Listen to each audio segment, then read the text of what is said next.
ನಾನೊಂದು ನಾಯಿನ ಸಾಕ್ತೆ. ನಾನ್ ನಾಯಿನ ಸಾಕೋದನ್ನ ನೋಡಿ ಅಕ್ಕಪಕ್ಕದವ್ರೆಲ್ರು ಬ್ರೋ ಹೇಳೋದನ್ನ ಕೇಳಿ ನಾಯಿನ ಸಾಕ್ಬಿಡಿ ಅಂತಂದ್ರು. ಬಟ್ ನಾನ್ ಯಾವಾಗ ಇನ್ನೊಬ್ರು ಮಾತು ಕೇಳಿದೀನಿ? ಆ ನಾಯಿನ ತುಂಬಾ ಕೇರ್ ಮಾಡ್ತಿದ್ದೆ, ಕರೆಕ್ಟ್ ಟೈಮಿಗೆ ಒಳ್ಳೆ ಊಟನ ಹಾಕ್ತಿದ್ದೆ, ಅದಕ್ಕೆ ಚಳಿ ಆಗ್ತಾ ಇದೆಯಾ, ಬೋರ್ ಆಗ್ತಿದ್ಯಾ ಅಂತ ಒಂದೊಂದು ಕ್ಷಣನೂ ಆ ನಾಯಿ ಬಗ್ಗೆ ಚಿಂತೆ ಮಾಡ್ತಾ ಇದ್ದೆ. ನನ್ ಕೈಲಿ ಎಷ್ಟು ಸಾಧ್ಯನೋ ಅಷ್ಟು ಚೆನ್ನಾಗಿ ನೋಡ್ಕೊಳ್ತಿದ್ದೆ. ಬಟ್ ಇದೆಲ್ಲದಕ್ಕೂ ನನ್ಗೇನ್ ಸಿಕ್ತು ಅಂತಂದ್ರೆ, ನಾನ್ ಸಾಕಿದ್ ನಾಯಿನೇ ನನ್ಗೊಂದಿನ ಕಚ್ಬಿಡ್ತು. ಯಾಕೆ ನನ್ನ ಕಡ್ದೆ, ಕಾರಣ ಏನು ಅಂತ ಆ ನಾಯಿ ನಾನ್ ಕೇಳಿದಾಗ, ನಾನ್ ಎಕ್ಸ್ಪೆಕ್ಟ್ ಮಾಡೋ ತರ ಸ್ವತಂತ್ರ ನೀನ್ ನನಗ್ ಕೊಡ್ಲಿಲ್ಲ, ನೀನ್ ಈಗ್ಲೇ ಈ ಮನೆ ಬಿಟ್ಟು ನನ್ನನ್ನ ಹೊರಗಡೆ ಬಿಟ್ಬಿಡು ಅಂತ ಹೇಳ್ತು. ನಾನು ಸರಿ ಅಂತ ಹೇಳಿ ಆ ನಾಯಿನ ಹೊರಗಡೆ ಬಿಟ್ಬಿಟ್ಟೆ. ಸ್ವಲ್ಪ ದಿನ ಆದ್ಮೇಲೆ ನಾನು ಹೊರಗಡೆ ಹೋಗ್ಬೇಕಾದ್ರೆ ನಾನ್ ಸಾಕಿದಂತ ನಾಯಿನ ಬೀದಿಲ್ ನೋಡ್ದೆ. ಬೀದಿಲಿದ್ದ ಬೇರೆ ನಾಯಿಗಳ ಜೊತೆ ಕಡಿಸ್ಕೊಂಡು ಅಳ್ಸೋಗಿದ್ದ ಕೆಟ್ಟೋಗಿದ್ದ ಊಟನ ತಿಂತಾ ಇತ್ತು. ನಾನು ಅದನ್ನ ನೋಡಿ ಸುಮ್ನೆ ನನ್ನ ಪಾಡಿ ನಾನು ಅಲ್ಲಿಂದ ಹೊರಟ್ಬಿಟ್ಟೆ. ಅವಾಗ ನನ್ಗೊಂದು ವಿಷಯ ಅರ್ಥ ಆಯ್ತು, ಈ ನಾಯಿಗ್ ಬೇಕಾದಂತ ಸ್ವಾತಂತ್ರ್ಯ ಇದೇ ಇರ್ಬೇಕೇನೋ ಅಂತ.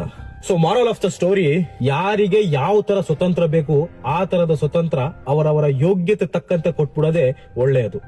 Maturity when you realise this story not only for the dog.